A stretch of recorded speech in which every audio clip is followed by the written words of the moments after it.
Coming to you from sunny Orlando, Florida, welcome to the Paperstac podcast, where we cover current topics in the note industry, give you tactics for your note business, and talk with industry leaders to make you a better note investor. And now, your hosts, Brett Berkey and Rick Allen. Welcome to another Snackable from the Paperstac team. We're doing the Snackable series. Paper snacks. Me and Rick Allen going over some cool topics that we find that I don't know how we keep stumbling upon these snacks, they just keep coming. Just little things people say and people ask, or we see something, we're like, that we can probably make a video on that. Being owners and users of the platform helps out because, It's true too. You can, if I feel it from both sides. Yeah, that's true. That's very true.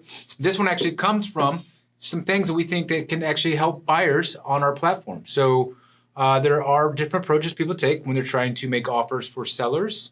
And we have noticed patterns that sellers don't like. They're off-putting is what they are. They're off-putting, and it makes it, man, this business is about, Paperstac for sure is about making business seamless and frictionless. Mm-hmm. And some of these buyers out there, it's just, I don't think it's on purpose. And so I want to help out.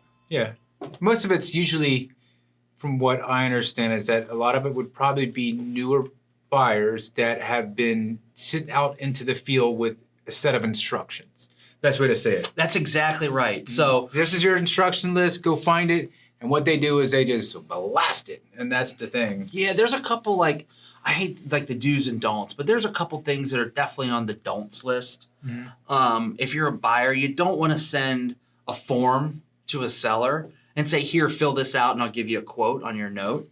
And usually that form has got a bunch of stuff like last sale date, purchase price, down payment, credit score, last payment date, interest rate, borrower's eye color, it's just some ridiculous stuff that is like, as a seller, you might not know. No, there's some stuff you may not have that information for. Which could stop the whole process if you as a buyer, because they sit and they go, well, I don't know half this.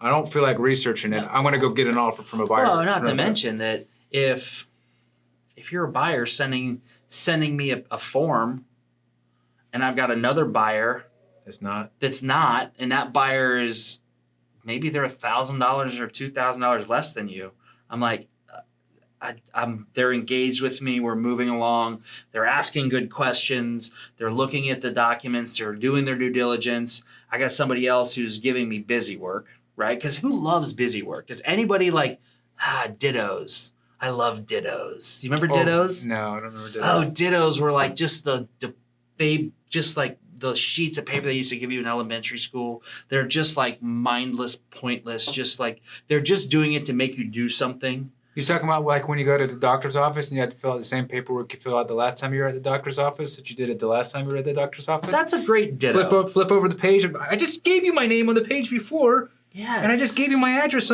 I just write same as the page before. As the page before. So you don't want to do that as a buyer. That's just not going to help you out. It may get you blocked. We have a block feature on there. Another big don't is don't just run through this site and maybe find a seller that's got 50 assets for sale and then immediately start offering 50% of their list price. A lot of the sellers strategically price their assets, and what it looks like is if you go through there and you just start bombarding or Christmas treeing the site, as I call it, and just taking and saying, all right, I'm going to go 50% of their purchase price, it shows that you've done little to any diligence and that you're literally just doing a shotgun approach, and that's really not a way to buy a loan. It's a really good way to get blocked. That is one. That's one of like the peeves of myself and a bunch of other sellers I've talked to is when somebody comes and does that. It's a waste of my time, and so it takes a lot of effort in me to respond to each one of those offers, and it's burying in my timeline other people who are putting in diligence, and so it's very likely it could lead to a buyer getting blocked. That's, you never want to block somebody because at the end of the day, they could actually be a real buyer. So I try to get to the bottom of it, talk to them, what's going on, explain a couple of these offers, If it jives and it makes sense, I'm like, well, okay.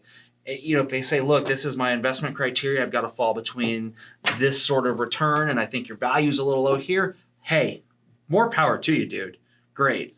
But if you come back and you say, well, that's just where I need to be, that's basically telling me is like, well, you don't really have any sort of grounds for what you're offering, and that's a waste of my time because, if I've got 40 assets listed for sale and I've got 10 offers on each asset, that's 400 offers I have to talk to. And the guy that's soaking up my time and it can't give me a straight answer, that's just I'm going to decline the offer, cancel the transaction, and I'll probably block the guy or girl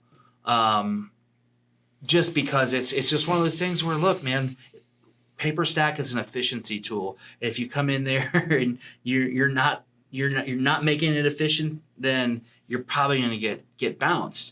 And I'll go through and re-look at my block list, every month or two. And sometimes I let people off the block list and see if they'll do some business. And if not, Another way that can get you will leave a bad taste in seller's mouth for sure is that if they have the offer set as firm and you start a transaction and you try to negotiate in the timeline.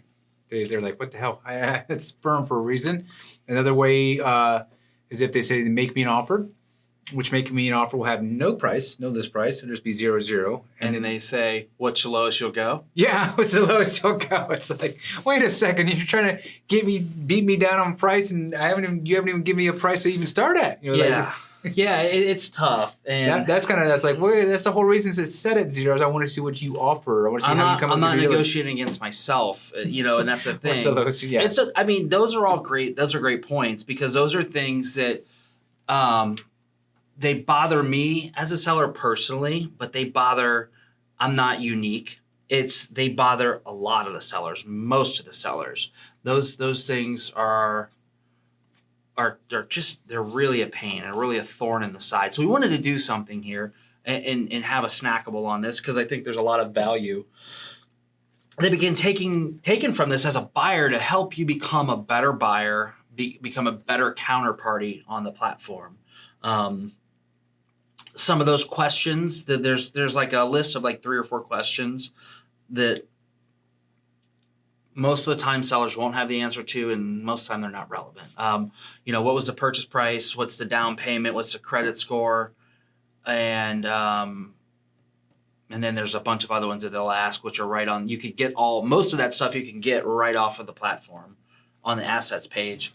But, if you're asking me like what was the purchase price and the down payment, and this loan is 15 years old and it's been through 3 loan modifications, and I don't have the origination paperwork, and there's 3 or 4 years of now current payment history, like whatever happened 15 years ago has literally no relevance today. And it happened to me on the platform the other day. I had somebody ask me, what's the down payment on this? And I said, I don't know. I don't have the origination paperwork, and I'm not digging it through my files to find it. The loan is 13 years old.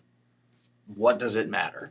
He goes, well, how do you expect me to make an educated offer if I don't have the down payment amount? And I go, the loan's 13 years old. Subtract 13 years from now. It was 2008 when this loan was written.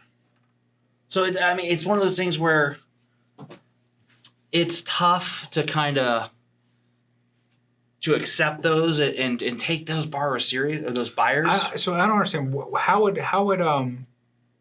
that knowing that how are they using that in a calculation?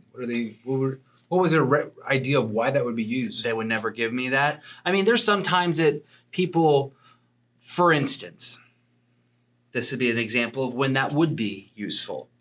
This is an owner-financed loan that was originated last year. Yeah, because then okay, yeah. Right? Because some people will originate owner-financed loans, and they'll do a $50,000 loan that you can get into the house for $500. Now, that's very important for me as a buyer to know in that case. Because, dude, so you $50,000 house, you probably sold it over value. Now you've got a loan of $49,500. The buyer has got like little to zero skin in the game. Mm-hmm. They're basically a glorified renter, and that deal has got a very high probability of default.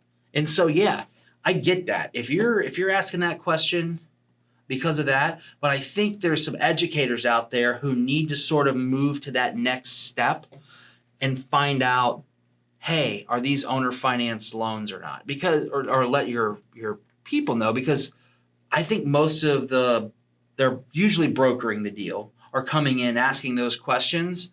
We're probably used to getting inventory from sending out postcards and talking to people who specifically owner finance houses. And yeah, that's good information to know.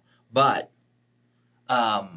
it's one of those things where, like, if you're coming on the platform, you need to do a little bit more research and diligence, or else you run the risk of, pissing off a seller. And if that seller wants to block you, then you can't see any more of their inventory anymore. And then you wonder why there's less and less loans.